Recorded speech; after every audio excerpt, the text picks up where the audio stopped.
అందరికి వందనాలు. జోహార్ గద్దరన్న, జోహార్ గద్దరన్న, జోహార్ జోహార్ జోహార్ తెలంగాణ మన వీరులకు, జోహార్ జోహార్ జోహార్ తెలంగాణ మన వీరులకు, జోహార్ జోహార్. ఇంతకుముందు మా రవీందర్ అన్న వేదిక మీద పెద్దలందరికీ ముంగట అందరికీ దండాలు. ఇక పేరు పేరు చెప్పాలంటే కొద్దిగా టైం పడుతుంది, కానీ ఇంతకుముందు మా రవీందర్ అన్న చెప్పుకుంటూ నాకు ఒక విషయాన్ని జ్ఞాపకం చేసిండు. అంటే గద్దర్ అన్న చెప్పిండు, నేను లేకుంటే అంటే నేను లేకుంటే తెలంగాణ నాతోనే నా రక్తం చిందిస్తేనే తెలంగాణ వచ్చిందని. వాస్తవం 100% వాస్తవం. ఎందుకంటే నేను నాకు తెలిసి 92-93 ఆ ప్రాంతంలో కావచ్చు మా ఇంటికి గద్దరన్న వచ్చి అంటే తెలంగాణ మళ్ళీ రివైవ్ కావాలనే ఆలోచన వచ్చినప్పుడు మా నాన్న కూడా కవి గాయకుడు అన్నీ కొంతమంది తెలుసు. ఇప్పుడు నేను దానిలో బోదలుచుకోలే, కానీ మా నాన్న ఉండి చెప్పింది ఏంటంటే ఒక్కరితోనే అవుతుంది రా తెలంగాణగా రావాలంటే, ఒక్కరితోనే అవుతుంది. అది కేవలం గద్దర్ కనుక పాట రాసి గద్దర్ కనుక తెలంగాణ అంటే తెలంగాణ వస్తుంది, లేకపోతే తెలంగాణ రాదురా అన్నాడు మా నాన్న. అని చాలా అనుభవంతో చెప్పిండు. తర్వాత ఇంకొక వ్యక్తి చెప్పింది ఏంటంటే చెన్నారెడ్డి. సరే చెన్నారెడ్డి ఎంపీలను తీసుకెళ్ళాం, ఏం చేసిండు ఏందో తర్వాత సంగతి, కానీ చెన్నారెడ్డి కూడా ఇదే మాట. చెన్నారెడ్డి కూడా అంటే అప్పుడు కొంతమంది పోతే అరే సత్యన నా దగ్గరకు వచ్చుడేంది, నేనే సంగంరెడ్డి వాంటెడ్ ముచ్చర్ల వాంటెడ్ అని కింద ముచ్చరత్న గారు పాట పాడుతుంటే నేను అనేటోని, ఆయన నా దగ్గరకు వచ్చి అడుగుడేందని చెప్పి వచ్చి కూర్చొని మాట్లాడినప్పుడు అది నాకు ఇలా మా రవీంద్ర మాట్లాడుతూ నాకు గుర్తుకొచ్చింది. వాస్తవం కూడా ఒకే ఒక్క వ్యక్తి ఒకే ఒక్క పాటలతోటి తెలంగాణ సమస్యల గురించి, తెలంగాణకి ఏం కావాలి, తెలంగాణ ఎట్లా బాధపడుతున్నది, తెలంగాణ ఎట్లా గోసపడుతున్నది అనేది ఒక గద్దరన్న మొట్టమొదలు వివరించినట్టుగా కొన్ని పాటల్లో మిత్ర కూడా వివరించిండు. కానీ గద్దరన్నది ఇంకెక్కువ జనం లోపలికి వాళ్ళ ఇద్దరి పాటలతో చాలా అద్భుతంగా నా బోటోలను కూడా చైతన్యవంతులయ్యి తెలంగాణ ఉద్యమానికి మా నాన్న రెండో వ్యక్తి ఇన్ఫ్లుయెన్స్ చేసింది. తెలంగాణ ఉద్యమానికి కావచ్చు, ప్రజా సమస్యల గురించి పనిచేసేందుకు రెండో వ్యక్తి ఇన్ఫ్లుయెన్స్ చేసింది గద్దరన్న. మా నాన్న తర్వాత ఇన్ఫ్లుయెన్స్ చేసింది గద్దరన్న. నేను గర్వంగా చెప్పుకుంటున్నా. గద్దరన్నను మూడు రకాలుగా చూడాలి. ఒకటి విప్లవోద్యమం కావచ్చు, అంటరాని ఆకలి కేకల ఆర్తనాదం అయిండు, అది ఒకటి చూడొచ్చు. ఇంకోటి తెలంగాణ. ఈ 3 కోణాలల్లా ఇంకేమైనా కోణాలు ఉంటాయి చాలా. ఎక్కడ ఏ సమస్య ఉన్నా, ఎక్కడ ఏ బాధలున్నా నిర్భయంగా ఛాతీ తనాయించి బుల్లెట్ దెబ్బలు పడ్డ తర్వాత కూడా బుల్లెట్ ఉంచుకొని కూడా దమ్ము ధైర్యం ఉండి ఈ తెలంగాణ అస్తిత్వాన్ని, తెలంగాణ ఆత్మగౌరవాన్ని చాటి చెప్పినటువంటి మొదటి వరుసలో ఉన్నటువంటి వ్యక్తి గద్దరన్న. దీనిలో ఎక్కడ కూడా సంశయం లేదు. ఇలా నేను కూడా ఈ కళాకారుల కులమే అని చెప్పినందుకు నేను గర్వపడుతున్నా. మా నాన్న రాసేది పాడేది కాబట్టే కొద్దిగా నాకు కూడా వచ్చింది. అది గిద్దె గలంకు కళాదళం బయలుదేరి బయటకు వచ్చింది కదా. ఆ కళాదళంలో సభ్యులుగా నేను కూడా ఒక సభ్యుని అని నాకు చాలా గర్వంగా ఉంది. చాలా ఇక్కడ ఒగ్గోళ్ళు ఉన్నారు, డిఫరెంట్ కళారూపాలు ఉన్నారు. కానీ నాకు ఎంటర్ అవుతుంటే నేను ఎక్కువ ఉపన్యాసాలకు సబ్జెక్ట్ గద్దరన్న గురించి చాలా మందికి ఇలా తెలుసు. కానీ నేను నన్ను బాధ పెట్టింది ఏంటంటే ఎంటర్ అవుతుంటే మా ములుగు రేలా విజయ్ వచ్చి అన్నా నువ్వు వందనాలమ్మ మీటింగ్ పెట్టి నౌకర్లు వచ్చినాయి కానీ అన్న మాకు ఎవరికి సుఖం లేదే అన్నాడు. గిడ కూర్చోగానే తండు సదన్న వచ్చిండు, ఇట్లా బట్టి జర బాధతోని గలెమిలాయిస్తుండు. ఏంది అంటే నాకు గుండె ఆపరేషన్ అయింది అన్నాడు. ఎప్పటికి నవ్వుతుంటాడు ఇక్కడ కూర్చొని. మా బుల్లెట్ ఎంగన ఏ మీటింగ్ ఉన్నా లోపల ఏం బాధలు ఉంటాయో ఎరకలే. ఇంకోటి మైక్ పట్టినాక చెప్పింది ఈ మీటింగ్ పెట్టేటందుకు, ప్రభుత్వాలు పెట్టాల్సినటువంటి మీటింగ్ పెట్టేటందుకు మా రామ్ నర్సు చైన్ కుదోబెట్టిండంటే నాకైతే తల వంచి అవమానంతో నాకు మంచిగా అనిపిస్తలేదు భయ్, క్లియర్గా చెప్తున్నాను. ఏ ఇంటికి పోయినా, ఏ కుటుంబానికి పోయినా, ఏ కళాకారుల సారథితోని ఉద్యోగాలు రావచ్చు. కానీ అప్పుడే అనుకున్నాం మీరు జర్ర ఓపిక పట్టండి, ఆర్డర్స్ తీసుకుందామని చెప్పిన నేను. మీరు ఆర్డర్స్ తీసుకుందాం. ఆ సభ పెట్టినాడు నాకు తెలుసు అనిల్ అనుకుంటా మాట్లాడుకుంటా చెప్పిండు. ఈ పృథ్వన్ ఎందుకు ఈ మీటింగ్ పెట్టిండు అర్థమైతే లేదు. వందనాలమ్మ మీటింగ్ ఏంటో అప్పటికి ఎవరికి ఏం చెప్పలే.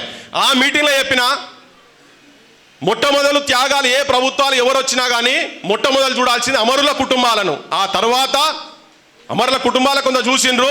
ఆ తర్వాత ప్రభుత్వం ఎక్కడన్నా ఫోకస్ చేసి ఇంట్రెస్ట్ పెట్టి చూడాలంటే కళాకారుల కాళ్ళు మొక్కి కాళ్ళు గడిగి ఆ నీళ్లు తల మీద పోసుకోవాలి. అధికారంలో ఎవడొచ్చినాడు, ముఖ్యమంత్రి కావచ్చు, ఇంకెవడన్నా కావచ్చు.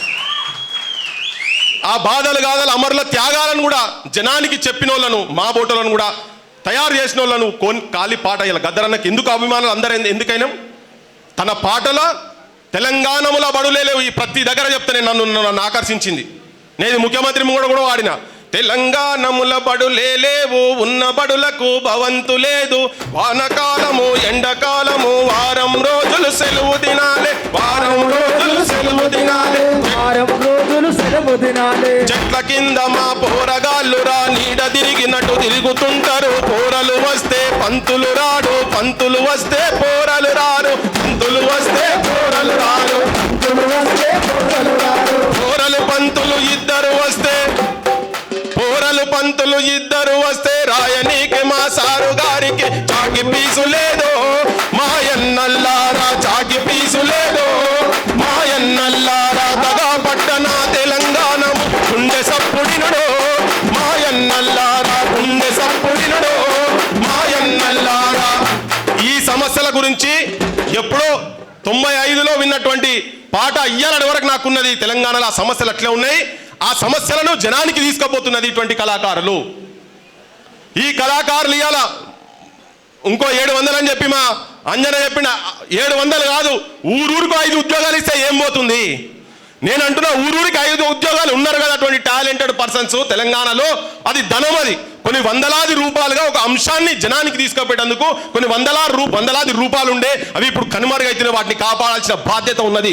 ఒక్క బలగం సినిమా ఇల్లు మా ఊర్లో కూడా పెట్టిండ్రు. అది కేవలం మొత్తం చూస్తే ఆర్టిస్టులు మొత్తం రాత అంతా మొత్తం తెలంగాణలో ఉన్నారు వాళ్ళు. ఒక 10,000 కోట్లు పెట్టి తెలంగాణ జానపద కళాకారులు కావచ్చు, మా గిద్దరాం సర ఇటువంటి వాళ్ళందరినీ పెట్టి, దారా దేవేందర్ కావచ్చు, మా యోచన కావచ్చు, వీళ్ళందరినీ కనుక పెట్టి కనుక ఉండేది ఉంటే అద్భుతాలు సృష్టిస్తారు. ఆంధ్ర సినిమా ఇక్కడి నుంచి పారిపోతుంది చెప్తున్నాను నేను. ఆంధ్ర సినిమా పారిపోతుంది. గవర్నమెంట్కు దమ్ముండాలి. నా బోటోడు కనుక అందులో ఉండేది ఉంటే ఒక 10,000 కోట్ల రూపాయలు పెట్టి కార్పొరేషన్ పెట్టాల్సిన అవసరం ఉన్నది.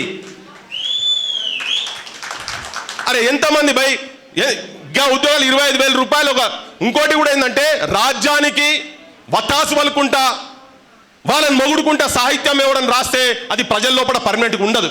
ఎవరైతే ప్రజాపక్షాన ఉండి సమస్యల పక్షాన ఉండి ప్రశ్నిస్తాడో వాళ్ళదే చరిత్ర గుర్తుపెట్టుకుంటుంది. చరిత్ర పుటాలల్లా వాళ్ళ పేర్లే ఉంటాయి. ఇలా నేనందరికి ఇంకొకటి, గద్దరన్న ఏసాలేసి ఏమనుకోకండి, ఎవరేమనుకోకండి, కానీ బాధలు ఉంటాయి, ఇబ్బందులు ఉంటాయి, అన్నీ ఉంటాయి. కానీ నాకు ఒక విషయంలో చాలా బాధ అనిపిస్తుంది. ఏంటంటే ఇంతకుముందు పదే గద్దరన్న నన్ను కాపాడినండి మా రామ్ నర్సు చెప్తే, మా వరంగల్ శ్రీను ఫోన్ చేసి ఆడికెళ్ళి, అన్న మన రామ్ నర్సు హాస్పిటల్ ఉన్నాడన్నా అని చెప్పి చేస్తే కళ్ళు పచ్చగా అయిపోయి అందరు కళాకారులకు విజ్ఞప్తి చేస్తున్నది. నాకు చాలా బాధ అయింది. ఒక 10-20 సార్లు పోదాం అనుకున్నా కానీ పోబుద్ది కాలే. ఎందుకంటే రామ్ నర్సు మీద ప్రేమతోనే ఆ మనిషిని బెడ్ మీదనే అట్లా చూడదలుచుకోలే.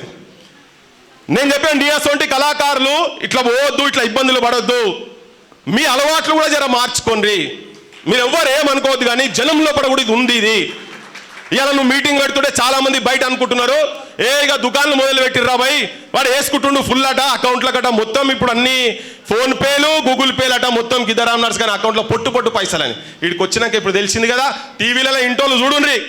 కళాకారుల బాధలు కేవలం తనకున్నటువంటి గద్దరన్న మీద ప్రేమ అభిమానము, ఆ రూమ్ లో ఉండి అదే డాక్టర్ తోని ట్రీట్మెంట్ చేయించింది కాబట్టి ఆ అభిమానంతో కూర్చొని పెడుతున్నారు.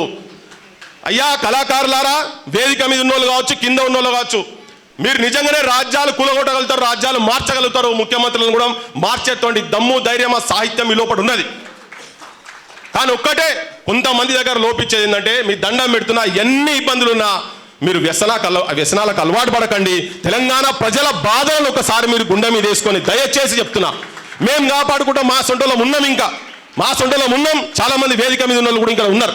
కాసిమన్న కావచ్చు, రవీందర్ కావచ్చు, మా వాళ్ళందరూ చాలా మంది ఉన్నారు. మేము కాపాడుకునే ప్రయత్నం మేము చేస్తాం. మీ వాయిస్గా మేము ఉండదలుచుకున్నాం, మేము ఉంటాం. మాతో అయిన కాడికి మేము చేస్తాం.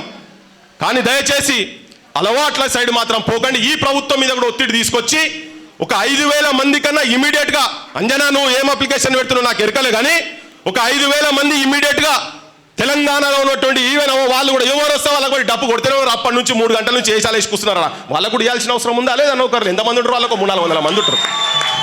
సెలెక్షన్ చేయి, ఒక 5,000 మందికి ఇస్తే నీ ముళ్ళు ఏమవుతుంది? నేను అంటున్నా 10,000 మంది ఇమ్మీడియట్గా అయితే మీరు అప్లికేషన్ ఇచ్చినప్పుడు కూడా కోషిష్ చేయకండి. ఒక 700 మంది ఉన్నారు, 800 మంది ఉన్నారు, ఏం లేదు, డప్పు కొడుతోళ్ళు కావచ్చు.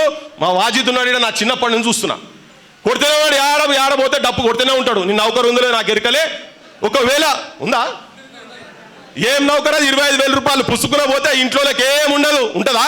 ఏమైనా పెన్షనా పాడాది?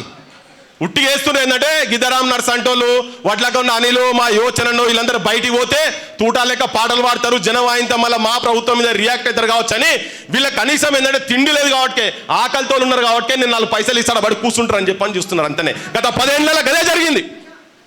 కానీ వీళ్ళు అగ్గి పోరాటాలు గద్దరన్న కాంపిటీషన్ ఎందుకంటున్నట చార్లీ చాప్లిన్ వేషం వేసి కాంపిటీషన్ పెడితే అందులో చార్లీ చాప్లిన్ కూడా అటెండ్ చేస్తారట ఆయనకు 10-11 స్థానం వచ్చిందట. చార్లీ చాప్లినే దానికి అటెండ్ చేస్తే ఇలా మా గద్దరన్న వేషాలు వేసి కనుక తిప్పేది ఉంటే గద్దర్ అనేది కూడా ఇంకెక్కడ పోతుంది కావచ్చు గద్దరన్న అనుకుంటూ ఉండేది ఉంటే అంటే అద్భుతంగా జనాన్ని ఇన్ఫ్లుయెన్స్ చేసి జనాన్ని చైతన్యవంతులను చేసి తుపాకీ పట్టించిన వాళ్ళు కదా ఉట్టిగానే రాలే తెలంగాణలో కళలతోటి పాటలతోటి అందులో ప్రధాన భూమిక గద్దరన్న వహించిండు తుపాకీ పట్టించింది. ఇలా మీ దగ్గర కూడా ఆ దమ్మున్నది మీ తెలంగాణ మీ గురించి చూస్తున్నది కొదమ సింహాలై మీరు లేవాల్సిన అవసరం ఉన్నది.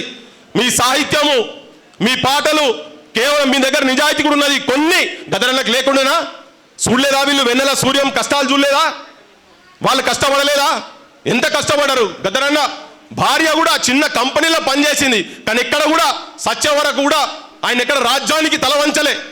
ఎన్ని ఇబ్బందులు పడ్డా కేసుల పేర్లు కానీ ఎప్పుడు వచ్చి ఎవరు కాల్స్తారో తెలియదు. మనం ఇప్పుడు పోలీసు వాళ్ళు కొడితేనే భయపడతాం కానీ తూట లోపల ఉంచుకుంటా కూడా ఎక్కడ సమస్య ఉన్నా వాడు ఎస్పీ కానీ ముఖ్యమంత్రి కానీ ఎవరు కానీ ఛాతి తనాయించిపోయి వాళ్ళ ఇళ్ళ కాడ కూర్చొని ప్రశ్నించిండు. తన నిజమైన వారసులు మనం కావాలంటే ఉట్టి గోసి గొంగడేసుకొని తిరుగుడు కాదు.